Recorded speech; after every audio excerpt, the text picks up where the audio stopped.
Sam's going to describe how his team make it really easy for the users of IT services to leave their feedback and then to see that feedback result in action. And he's also going to explain how that has made attitudes among the people who deliver those services change. So it's changed behaviour towards clients. So please welcome Sam Ellis from Atos. Sam. Good afternoon, everyone. Good afternoon, and see, I've got the graveyard shift. Thank you very much for staying behind. I know people are probably really keen to hear Andy speak, and I certainly am too. But what I'm here today to do is to really tell you about the steps that we've been taking on our journey. You're probably thinking, oh, we're standing there in a waistcoat, looks quite impersonal, etc. Works for a huge IT service provider. And first of all, well, let's break the ice. This is me. When I'm not travelling, I'm not playing samba music on my double bass. I'm running around various European cities dressed as a banana, making a little bit of a fool of myself. More about making a fool of myself and playing samba in a second. But I work for Atos, and as Winifred said, one of our key global logos, so to speak, is the work that we do with the Olympic Games. It's a relationship that we've had now with the Olympic movement since 1992. And we provide essentially nearly all of the IT for the Olympic Games. So things like security, accreditation, information systems, for example, and principally the data that we provide to all of the world's media, which means that we're able to beam results. So when a javelin thrower throws his javelin, we're able to beam those results around the world in less than 0.3 of a second. So it sounds quite impressive, but what's this got to do with customer experience, you're probably thinking. But Olympics is absolutely massive for us, and I couldn't really go much further without saying about my role in the Olympics was playing samba, looking ridiculous in the closing ceremony, in the handover ceremony for Rio de Janeiro. So huge samba freak. So I was really privileged to be able to take part in that parade. But one final thing about what we do, we've got a lot of other key customers as well. Some of those you'll recognise. So not only are we instrumental from a media perspective in the Olympics, our large customer is also the BBC. So if you've used iPlayer, for example, we're the organisation behind supporting that and keeping that running. Also big companies like the UK Border Agency, Virgin Trains, there's a lot there, as Winifred mentioned. So, in really layman's terms, we'll be helping anybody who needs to reset a password, to people who want to get their bread out of a warehouse, in the case of Warburton's, for example.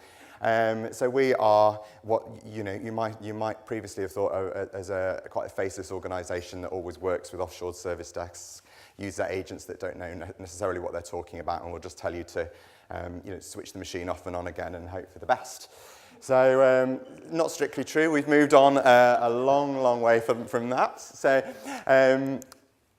first of all, there's some key things. We've been in the news quite a lot over the last couple of years, and at least from an IT perspective, we've caused quite a lot of a stir from a communications point of view, because our chief exec, Thierry Bertrand, is a French guy, announced at the end of 2011 that we were going to be banning our employees from using email internally with each other. So I was pleased to see that Libara, I'm sure you've all been filling out your applications to go and work for them, because I was about to say I was, but I was really impressed by their presentation.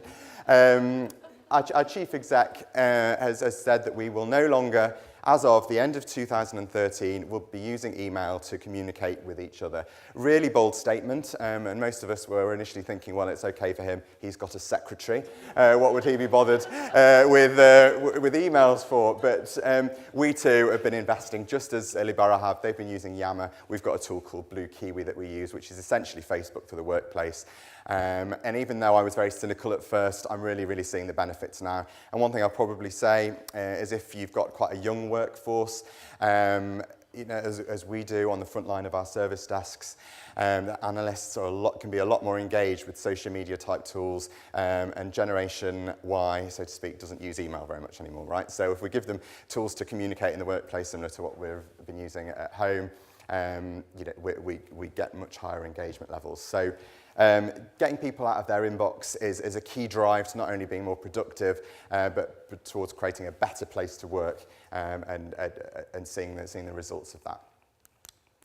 So yeah, I definitely encourage you to look up about in the news about our Zero Email initiative. But that's enough about the background to the organisation. Now I'm going to talk a little bit around man versus machine. So we heard Chris and Derek speaking at the start of today about the importance of the human touch, and frankly I couldn't agree more. So we are business technologists at Atos. That's how we advertise ourselves rather than computer geeks, which some people might regard as a synonym. We are business technologists that help businesses grow and succeed. But in customer experience, right, we all know that we need to use a little bit of technology to help us obtain the levels of insight that we can use. But what we've been doing is not only doing that with technology, but also using a really great human touch to act on that result, to act on it fast, to not only put our customers and our IT users, as we prefer to call them, make them happier, but also affect the behavioural change within the organisation. We're certainly not yet there yet. We're still on a big journey, but we've made, over the last year, significant baby steps, and I'll tell you at the end of the presentation what we're going to do to take things up to a whole new level. So, I don't know whether anyone here works in the insurance industry or in directing funerals or anything like that. Yeah.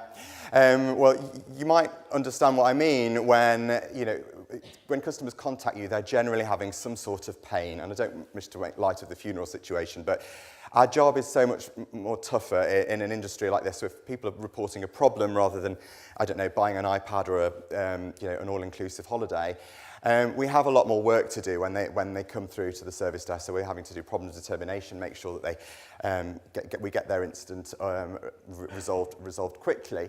And traditionally, when I started in the job in 2009, there was no customer experience function. And I think initially when it was decided in the UK to set one up, it was done a little bit on a whim, so we didn't really know where we were going with it. Oh, we need somebody to look after customer experience and do a few surveys. So I thought, well, okay, there's real opportunity here. And it's only by coming to these events you kind of see where people are at, whether it's First Direct or Libara or Lego, you think, oh, crikey, that's a different world to where we're at now. So I had a long-term and a short-term vision for making headway in the role and in building a team.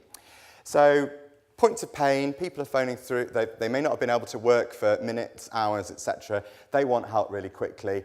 And what were we doing before? We had some things in place to get customer feedback, but there was no real expertise behind it. We didn't really consult with anybody. It was back of a cigarette packet kind of job where we were surveying different customers in different ways, and frankly, it wasn't very good. So what do? We send them some crummy survey, so they've had a really bad experience, and we want them to spend another 15 minutes, which they should be spending working, providing feedback. So we looked at other organisations, the likes of Grays. I don't know whether people have used Grays.com. They like snacking in the day. I did. And their whole product is based around feedback. So, and generally speaking, they will let you try new products, but essentially your next box of snacks in the post will be tailored towards your requirements and the feedback that you've left. There are other examples. At Argos, for example, in some stores, you're able to leave feedback at point of delivery.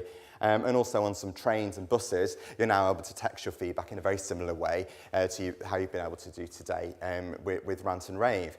So we kind of drew inspiration from a lot of those things. We think, well, whatever we do, we need to make it easy and fast to be able to leave feedback. But the other important thing was that we really needed to act quickly.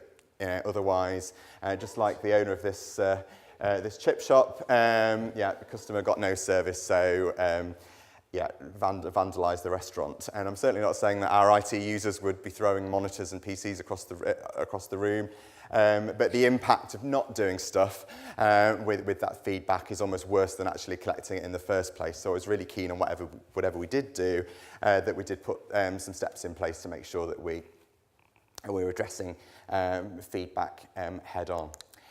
So other key lessons we learned before I explain the methodology was that all too often we saw problems with organisations that introduce things like leading questions. So imagine if you're a user of an IT help desk, you know, is it really appropriate that we ask them to rate how long it took to get through to an agent or how knowledgeable they were when they may not be qualified to answer those questions? Or secondly, we've already got a really great SLA or a KPI report that shows us that data in the call centre.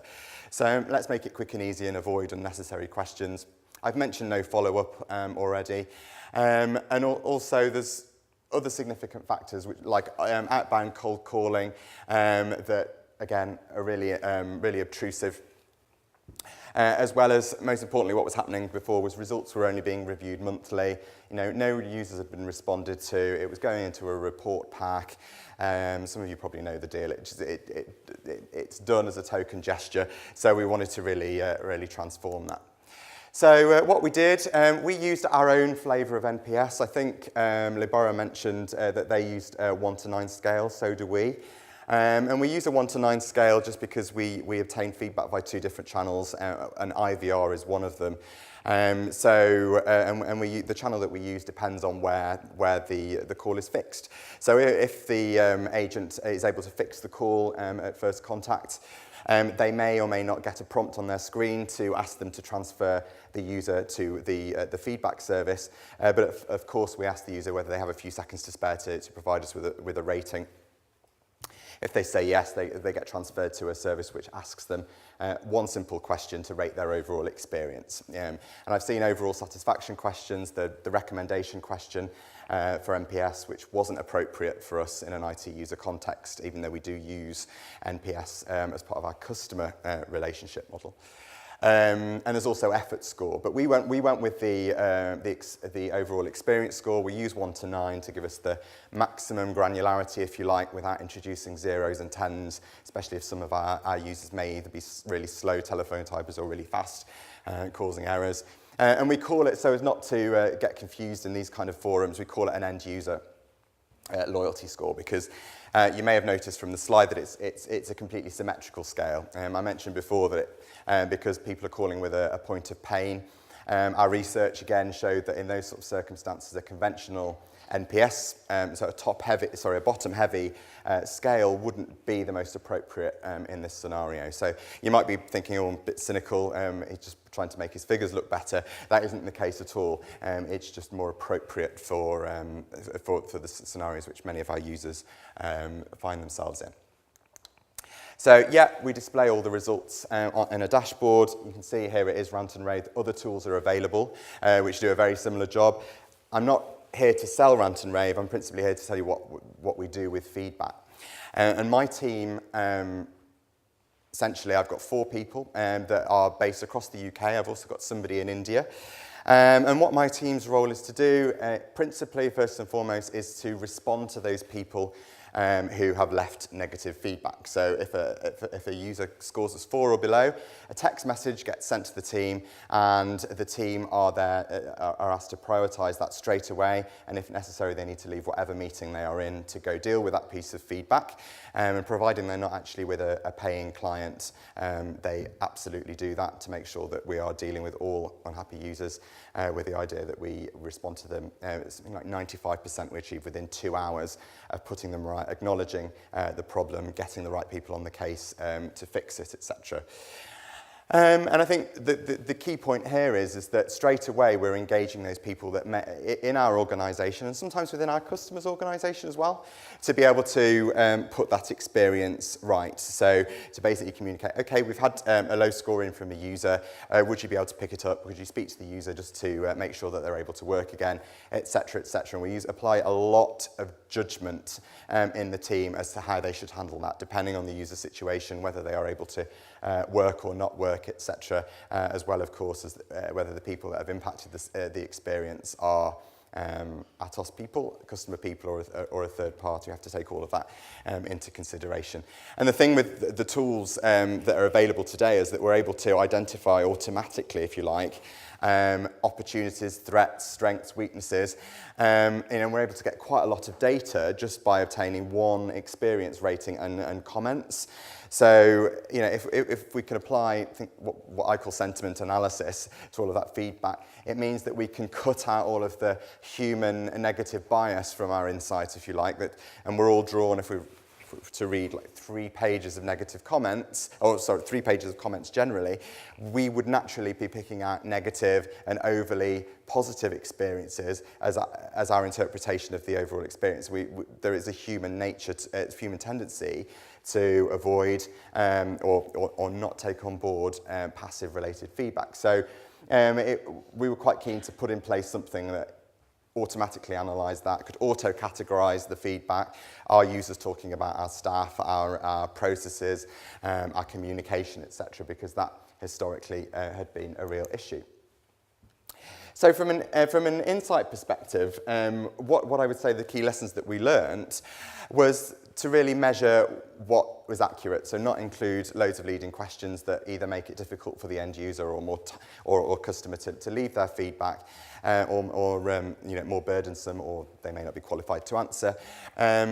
Really make the most of those free format comments, because there are real items of gold dust in that, and we collect feedback from 2 different channels, and for all the statisticians amongst you, you know, we do have to apply a lot of common sense around looking at our email comments versus the voice channel, etc., because you know there are variables there, which means that we treat the data separately as well as together.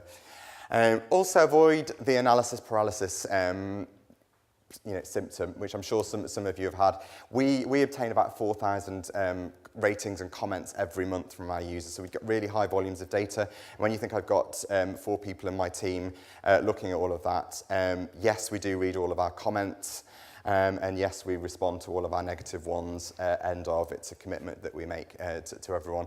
We want to be spending our resource doing the acting rather than the listening. Then I'd also say use the right measure for you. So I said, well, NPS in this context wasn't right for us, whether it's effort, overall satisfaction, etc. I think use the one that's right for you and also stick at it. It was very, very tempting for me in the early days. I was going to these conferences and they were saying, no, you need to be measuring effort. No, you need to be measuring NPS. You need to be doing this. Don't stop doing that, or this is bad. And every single method will have its flaws somewhere or another. And I think I came to the conclusion fairly early on, within about 6 months or so, that whatever method I chose, I really need to stick at it to be able to track that improvement. Otherwise, you're back to square one, which is never good if you're in a new role trying to demonstrate the effectiveness of your team. As well as then looking at immediate change, which I'll talk to you about in a second, and long-term change. So, and when I talk about long-term change, I mean cultural change, behavioural change, values-oriented change that you know has been needed within our organisation for a long time, and luckily there's a real appetite to move in that direction. So next steps and making change happen. Okay, so the next part is talking about effecting that change. So I've talked about how we solicit that feedback, how we act particularly on the negative feedback. We also use it, of course, for reward and recognition, and we have like an accolade scheme. So if you know, certain agents are getting repeated high items of feedback, or the user clearly goes the extra mile, we go the extra mile to make sure they're rewarded via an accolade scheme that's appropriate to the task in hand. But we've also done a lot of other things as well. So not particularly rocket science items, but you know, we've got offshore call centres as well, even though most of our call centre operation is UK based. But if a customer chooses a cost-saving option, then we may go offshore. We've done a hell of a lot of work, particularly with our offshore operation, but with our UK operation as well, to really ditch the scripting. Not only because it's quite robotic. And I don't think people really want as consistent as an experience as we think. But it was causing morale issues. We were recruiting really talented people, and our analysts, we make permanent staff, we give them a good benefits package, etc. We don't use temps, so we regard it as a real investment in our people. So we wanted to make sure that they were absolutely able to express individuality within the calls, and particularly be careful to completely avoid scripts wherever possible, unless, of course, there are certain types of call where we need to get particular details. But the start, the middle, and the end of a call will be handled in a way that's individual to that person, while it may incorporate some set elements, for example. And that's been received really, really well. I've mentioned zero email already, and also well-being at work is the Atos name for a project that we hope will get us to great place to work status, and it's something that's really important for me around people experience, to make sure that, yes, our people are more productive because they are happier, and it's a really essential part of our plan. But in terms of other short-term changes, we've had massive amounts of benefits by just involving all members of our team in the feedback process itself. So I mentioned what my team do around dealing with detractors and unhappy people. And what we do, because we involve them in the resolution of those, we're automatically seeing a behavioural change over a relatively short period of time. And you could be cynical and say, well, that's probably because we're chewing their ear off every week or so they need to change their habits to avoid being nagged. But when you actually demonstrate and target people individually in the right way, as a team perspective, you can get some really good results. What we don't do, however, is target service desk analysts on the overall score that they should achieve. We just make sure that they are compliant in asking for the feedback in the first place. What we don't want is stereotypical car salesman tactics of saying, unless you give me a 9 out of 9, I won't be able to feed my kids. So, and I'm quite keen on giving the right message that people feel that it's actually allowing the user to give the feedback rather than actually pushing people to give higher scores, because we're obviously kidding nobody in that process. But long term, we're about to embark on a new project. Later this year, we should be getting sign-off to go down a project called Viral Change. Has anyone heard about Viral Change in the audience? I think no. Oh, it's a new concept. That's good. And Viral Change is something very, very different around taking a fresh approach to instigating behavioural change within your organisation. That kind of ditches a lot of old preconceptions, if you like, around doing it effectively. So, scenario was, this was our organisation probably 3 or 4 years ago. We were a hybrid of different organisations that have been merged into one. We've got 2 people coming in. We've got about 40 different locations in the UK. I couldn't describe our culture to you if I tried. If I had been there, it would probably be a 2,000-word dissertation rather than something I could put in a little booklet, for example. Very much we had if it's not invented here mentality. I don't want to call any of our people geeks, but 3 years ago, some of our customers were saying, "Oh, some of your engineers are alienating me. They're talking in really complicated language," and they felt that we were quite a siloed organisation. So we thought, well, long term, we need to be able to change that, and can we really do it in committees, in focus groups, via cascaded communications? Even though, of course, they probably have their role. So this is when, and trust me, I'm not on the payroll here. It's just something that I think is really, really interesting reading, and something that I can't wait to get started on. And Viral Change, it takes its inspiration from science and not only biological infection and the spread of epidemics around the world, but it applies it in a social context. So just as things like riots on the streets in London and Manchester 2 years ago, or an uprising in North Africa last year, all those sort of big social movements, you could even liken it towards obesity, smoking, etc. They aren't normally caused by some senior person saying do this, do that. They're caused by social networking, effectively, whether that be on Facebook or whether it be peer-to-peer networks somewhere in Africa, etc. And Viral Change operates on the principle that communication itself won't bring you change. You can't create a culture just by training. Training might give people skills, but a training won't necessarily change someone's behaviour long term. So if you change those behaviours, you therefore get your culture, because that's how I define culture, because it's quite a difficult one, isn't it, generally? What is culture? And I'd say how people behave, and you could maybe supplement how people feel and what people do around here, kind of thing. But really, until you have that behavioural change, there is no real change. You might have had a communications exercise. You could have had 150 PowerPoint webinars delivered across your company. Right, everybody, we've told everybody about this new change. It's done. Change management project over. People may have read the presentation, but are they really going to change their behaviours?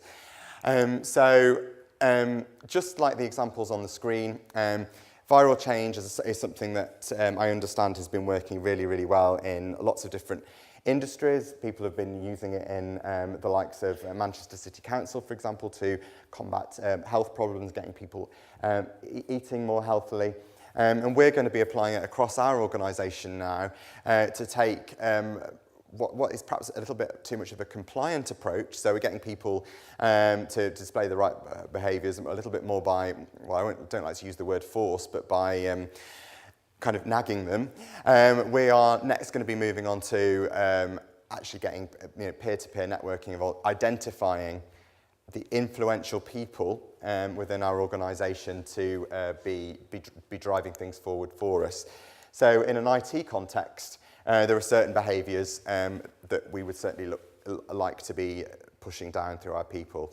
And like ownership, like doing the right thing rather than passing it on and creating more effort, more work for our customers, fixing things quickly, making it easy. All of these are just examples of those things that we want to instill in our people to represent our company's brand values. And what viral change really does, it uses a lot of research to show you that with a very few exceptions, really outstanding client execs that are incredibly influential, most frontline staff, for example, don't trust them. Or they don't actually believe them. And I don't know whether that comes as a shock to many of you. This research by Edelman shows that only 30% of the public rates CEOs as being believable, so they find them difficult to relate to.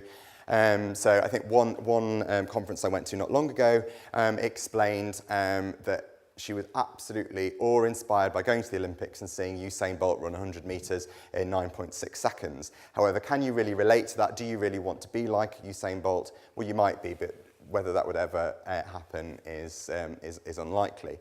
So people like you, so here this chart says with the exception of academics, people like me are the most influential people in terms of being believable and having the ability to change your behaviour. And how the viral change process works is in all leadership in the organisation identifying those people that are in their teams that traditionally we might have quite feared in a traditional change management program, because we know that they're going to sway their teammates one way or the other into whether that change is going to be a success or not. So inviting those people to really get on board and feed back into your initiatives is the starting point of a really quite orchestrated journey, which looks like this, to really reach a tipping point, something like 3 to 6 months that we're told and the research shows it takes to be able to obtain that behavioural change where actually people feel out of place if they are not able to copy their workmates in displaying particular kinds of behaviour. It either becomes uncool, it's not the done thing, it's not recognised in appraisals, etc. So the bottom half shows how that this small set of non-negotiable behaviours, so typically it could be 5 or 6. I mean, I know I put 12 on the board for you, but some of those could be grouped together. That small set of non-negotiable behaviours can be grouped together and actually, in combination with these influential people within your teams, not necessarily high flyers, not necessarily senior managers, they are all in the infection game, so to speak, that peer-to-peer informal networks of spreading stories, be it by a drinks machine in the cigarette shelter or in any other informal context, sharing stories about success, about particular behaviours is a lot more powerful in obtaining long-term change. And that is what we're going to be doing with our support staff across 40 different locations in the country later this year. I can't tell you the benefits of it yet. All I know is I'm really, really excited, and I just wanted to just share it with you. We're about to embark on that journey, and it's exciting. And for the first time ever, I feel that it's not just something else that I'm on the initiative roundabout for. This is something that science shows will deliver the right results, providing we invest the time to make it happen. Okay, so that is essentially it. I've got one small exercise for you to do, just hopefully perk people up before Andy speaks today. Repeat Communications have put on everybody's table some blue pieces of A4 paper, I understand. So what I thought would be quite good as an alternative to the regular Q&A session with me, it's just because I don't like questions. I thought what would be really great is if you could look at the sheet. We're just going to ask you to use a little bit of basic technology combined with a human touch to spread the word a little bit. And it's essentially two different things. One thing that we're really interested in is one thing that you would definitely be taking away from these two sessions. What is the most important thing that you've learned over the last 2 days? And then secondly, what is the one thing that you're going to leave behind? What are you going to stop doing as a result of the session? And for those of you that have never made a paper aeroplane before, on the back of the page there are some dotted lines, but hopefully you won't really need those. I'm hoping it's a low concentration but high energy task. So if you could just populate those two fields for me, please, and then get on with making a paper aeroplane. And then I'm going to make you all stand up.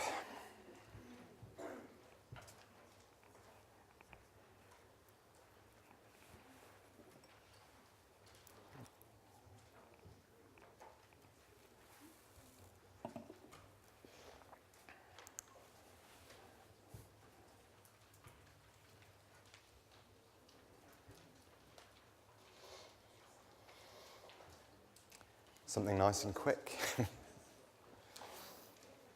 Okay, and what I'd like to do, please, before we throw them, I will do a 3, 2, 1 countdown, because we need to be careful of, obviously, health and safety. If you're on the end of the room, please face in towards the centre of the room, if you're on the edge. Please stand up when you're ready.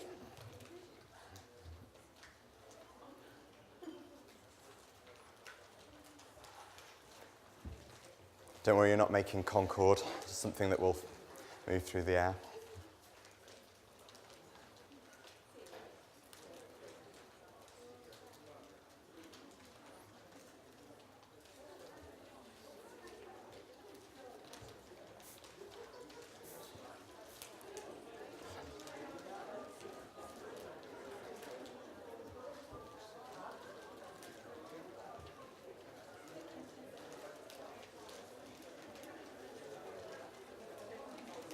Okay, are we ready?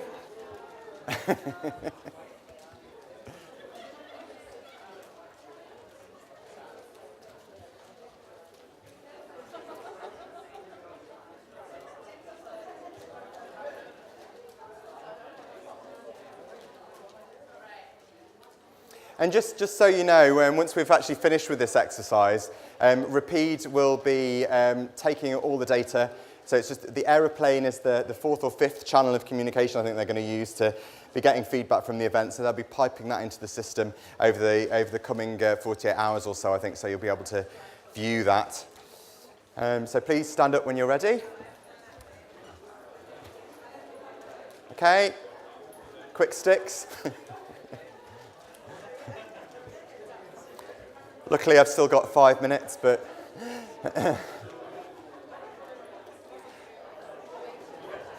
Okay, so what I'm going to do in a second is count down from 3, and when I say go, I'd like you to throw the paper aeroplanes.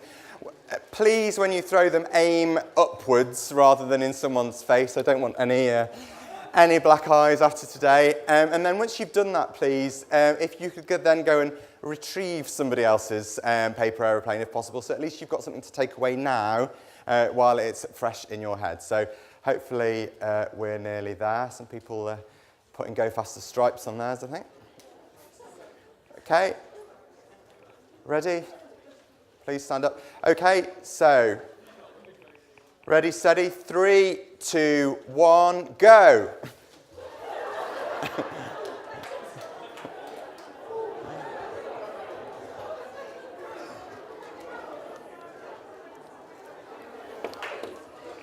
Okay. Everybody, thank you very much. If you do have any questions that you'd like to direct to myself, you can tweet me or link me in. I just thank you very much for your time today, and I'll hand back to Winifred. Thank you.